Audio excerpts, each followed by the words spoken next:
segurança alimentar e o cenário que já era difícil continua, né, Pedro? Nosso destaque continua sendo, viu, economia e os impactos no agronegócio. O cenário é o seguinte, né, elevação das taxas de juros aqui no Brasil, anunciada ontem, também lá nos Estados Unidos, esse conflito todo na Ucrânia, né, trazendo incertezas em várias situações, com essa possível falta também de fertilizantes, aumento no custo de produção, combustível alto, olha, o cenário é muito preocupante.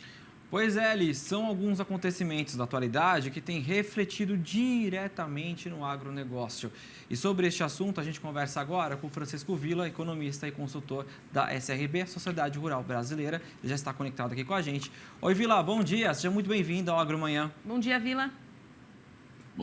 Bom dia, Pedro e Lília. Bom dia. Villa, é um prazer recebê-lo aqui no Agromanhã, né? A gente está vendo essa situação, né? Começamos então pela Selic, né? Como ali já adiantou, né? Foi anunciada ontem. Esse aumento da taxa já era esperado, né? E com isso, como isso deve refletir internamente, quando a gente lembra do crédito rural e aproveitando, né? Essa deixa da Selic, essa tendência deve subir ainda mais? Essa taxa deve subir mais daqui para frente?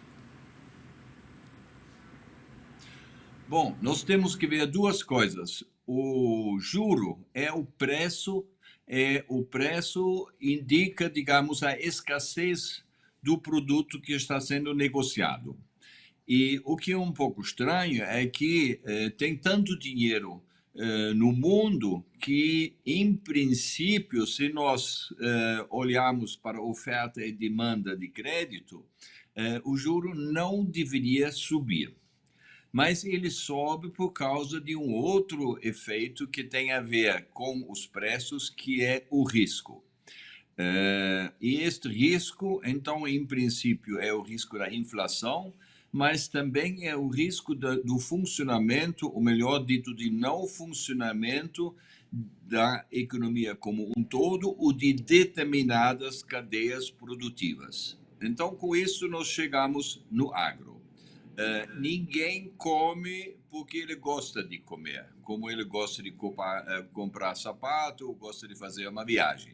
A gente come porque precisa comer. Então, onde a elasticidade do preço é menor é na agricultura. Ou seja, se o juro aumenta para o crédito, depois nós passamos este custo adicional em nosso preço de venda para a cadeia produtiva, que depois aumenta, como nós vimos nos últimos 2 anos, o preço dos produtos no supermercado. Então, esse é o cenário global que nós podemos observar neste momento. O agro, em princípio, e quando nós falamos do agro, naturalmente, nós temos que ver a cadeia produtiva da produção rural e a nossa fazenda, né? E na fazenda, que, por exemplo, só representa 5% do valor que eu pago no supermercado para produtos alimentares,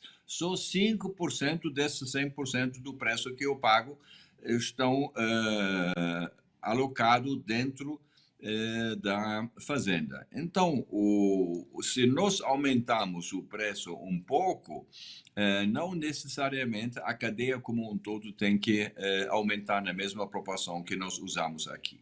Verdade. Ou seja, é bem complexo o assunto, mas o agro, como sempre, como mostraram nos últimos 20 anos, né? Então ele está numa posição de vantagem em relação aos outros setores da economia.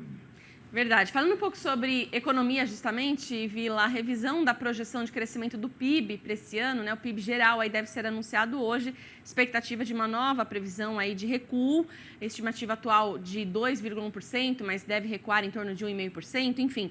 A gente acabou de falar, né, sobre o agronegócio, o crescimento pujante aí no ano passado de 8%, deve continuar então em destaque, né, no crescimento da economia. Como que você está vendo, de forma geral, não só o agro, mas todos os setores?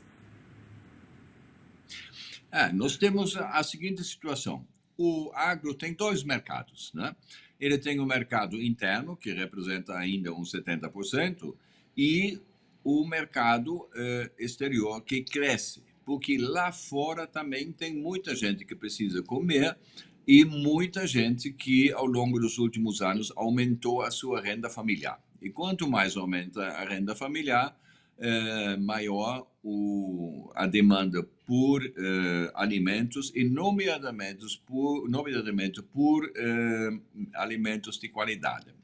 Nós verificamos perfeitamente, né, o consumidor nacional, nomeadamente em produtos bem mais caros, por exemplo, a carne de boi é um produto de luxo, vinhos, algum tipo de frutas, etc. Então, ele recuou um pouco por causa da pressão em cima da sua renda familiar. Mas esse recuo foi perfeitamente compensado pelo aumento da demanda internacional. E a demanda internacional ela depende de várias coisas, não só da vontade de comprar, não só do nível de renda, mas também do tempo, por exemplo. Né? Agora nós estamos começando a plantar, semear nos Estados Unidos e na Europa. Né? Agora, dependendo do tempo, então nós já podemos prever se vai ter uma safra normal, uma mais enxuta ou uma safra espetacular. Isso nós vamos saber nos próximos 4 semanas. E nós estamos no fim da nossa safra, então aí os mercados, naturalmente, através das bolsas, então já vão criar esse equilíbrio, nessas mudanças múltiplas que acontecem ao mesmo tempo, mas como eu já disse, então a demanda por alimentos, ela tem uma tendência própria muito forte. Ela depende, sim, da economia em geral e aqui no Brasil também, né? Vamos ter um problema de crescimento da economia por N motivos, né? Inclusive pela que nós já sempre falamos, né? Pelo baixo nível de formação profissional da população em geral, né? Então, agora nós estamos pagando o preço dos últimos 20, 30, 40 anos, né? Que não houve um foco na educação e, nomeadamente, na formação profissional. E aí, naturalmente, em momentos de estresses mundiais, etc. e tal, e aí isso implica também ao nível nacional, e essa previsão de crescimento que você mencionou, Lilian, então isso nós vamos ter, sim, infelizmente. Mas isso implica menos no setor de alimentos do que em outros, como sabonete, sapatos, carros novos e construção civil. Vilar, nós temos só alguns segundinhos ainda na entrevista, mas eu queria otimizá-lo para ver rapidamente a sua opinião acerca do conflito lá no leste europeu. Nós estamos aí com a questão dos fertilizantes, que é um cenário preocupante para a próxima safra. Temos também um outro cenário que preocupa em relação ao trigo, ao milho. Como é que você está avaliando essa crise, rapidamente, de que forma ela pode impactar nosso agro? A crise pode repetir a qual, porque o som é muito ruim aqui. Qual a crise? A crise econômica? No leste europeu, de que forma, Vila, ela pode atingir aqui o nosso agro em relação ao fertilizantes, a questão do trigo, do milho, de que forma isso pode impactar o nosso setor? Sim. O fertilizante é um fator para a composição de produtos, mas ele é só um fator. E ele não representa mais do que 20, 25%. Agora, o estrago do conflito na Europa, ele vai reduzir a oferta mundial de determinados produtos, nomeadamente de trigo e também de milho. Então, a minha avaliação é que o efeito da redução da oferta no mercado mundial é positivo para o Brasil, porque ele pode fornecer, e o aumento de fertilizantes e outros insumos, que é negativo para o Brasil, porque importa fertilizantes e outros produtos. Então, a diferença entre o fator positivo e negativo é positivo. Então, temos mais custos? Sim. Podemos cobrar preços maiores? Sim.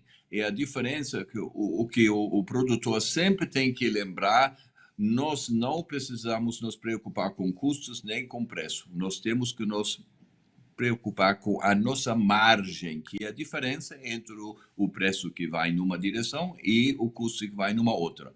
A minha visão para esse ano é que essa margem para o agricultor e pecuarista brasileiro aumenta.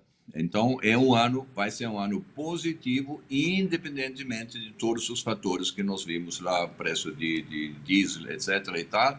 É ruim, mas a parte positiva é maior do que a parte ruim. Tá certo, Vila. Olha, muito obrigada, viu, por suas considerações aqui com a gente no Agromanhã. Obrigada, até a próxima. Um ótimo dia para você. Valeu, Vila. Um abraço. Um abraço.